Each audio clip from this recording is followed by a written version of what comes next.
الخيبه. هو المدرس مننا لما يدخل البيت ويقعد على ترابيزه السفره ويتحط له الشاي والكيك هيبقى له كلمه على العيال بعد كده؟ انت مالك متاثر بكلامي كده؟ اصلي لسه واكل كيك امبارح. واخيرا بعد طول انتظار هنرجع نعمل حلقات من جديد. كان لازم الواحد يبطل فترة عشان يبتدي ان هو يركز في التفاصيل المحتوى اللي هو بيعمله. زي طبعا ضغط الشغل، مش هقولك ان انا بطلت بمزاجي، ولكن استغليت الفترة اللي فاتت في ان انا اجهز محتوى كويس بجودة اعلى من اللي فات. زي ما انت شايف احنا جهزنا المكان اللي احنا قاعدين فيه من حيث الاضاءة والصوت والخلفية وكل حاجة متعلقة بصناعة المحتوى والتصوير وكل حاجة. والنهاردة هنعتبر هو ميلاد جديد لقناتنا، وهنبتدي نعمل حاجات ومفاجآت كتير، وهنبتدي محتوى قناتنا ازاي اصلا تصنع محتوى. بغض النظر عن المحتوى اللي انت بتعمله، ففي شوية اساسيات لازم ان احنا نشتغل عليها، وهو ده موضوع حلقتنا النهاردة. زي ما انت شايف في كل حلقة معانا كارت من ده، والكارت ده بيحتوي على عدد من المهام او العناصر اللي احنا هنبتدي نتكلم فيها. طيب عشان تصنع محتوى، ايه هي العناصر اللي انت لازم تهتم بيها؟ اولا الديكور او المكان اللي انت تتصور بيه، الخلفية بشكل عام، اداة للصوت، وكمان الاضاءة.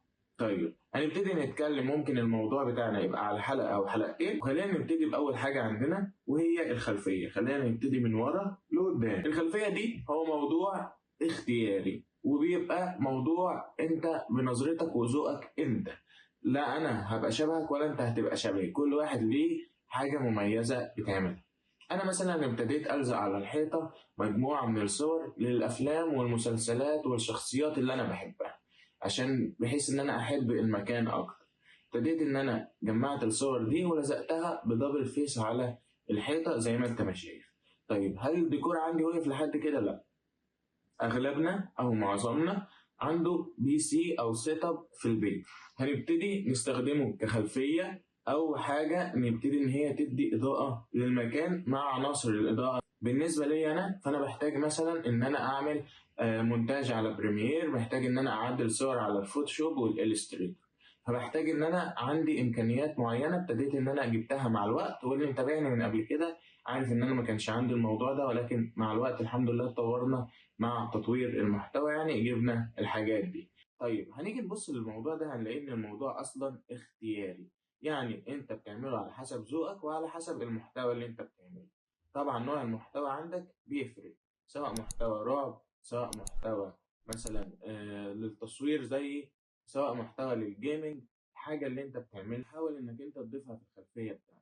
مثلا انا ممكن في التصوير اضيف مثلا دي عندي الكاميرا اللي معايا دي مثلا اضيفها ورا هنا، مش عارف هي باينه ولا لا بس ممكن اضيفها.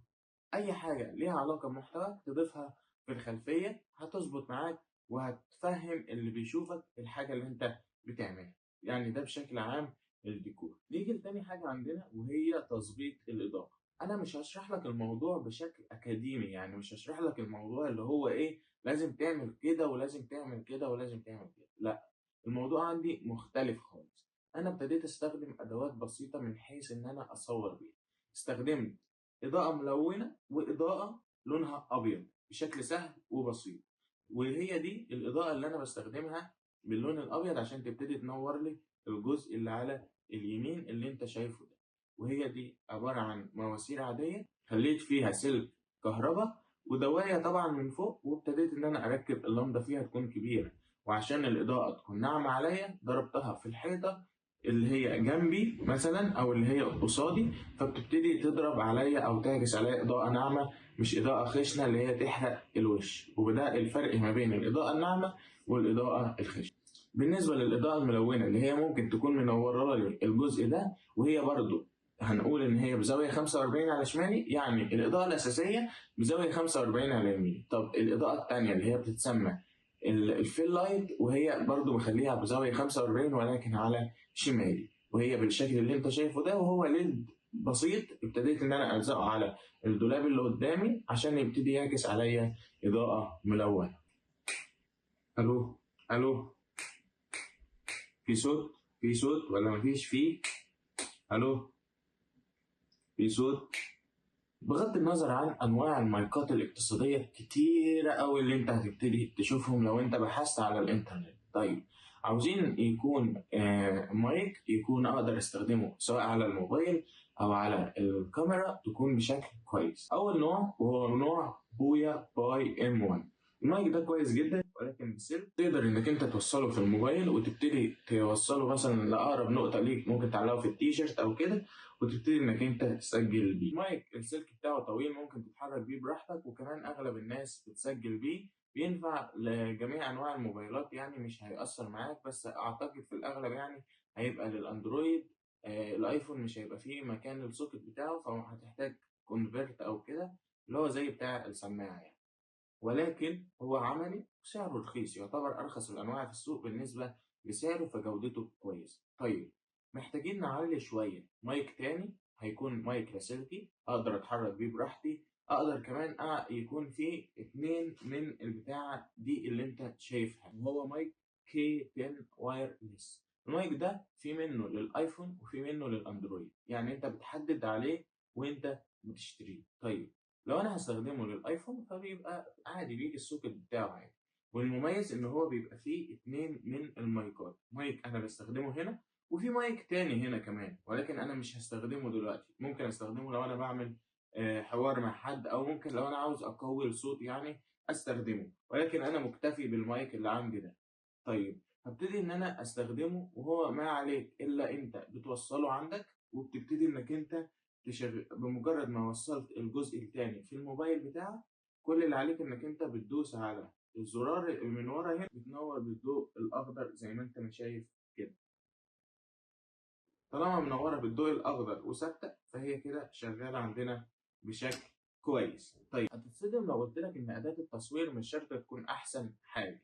لو انت اهتميت بالعناصر اللي فاتت اللي انا قلت لك عليها سواء كان الاضاءه او الصوت، فدول من اهم الحاجات اللي انت لو استخدمتهم التصوير اصلا هيبقى كويس معاك بنسبه 80%. يعني انا كنت بصور بالموبايل من ايام اوبو اف 5، دلوقتي انا بصور بايفون 13 برو ماكس.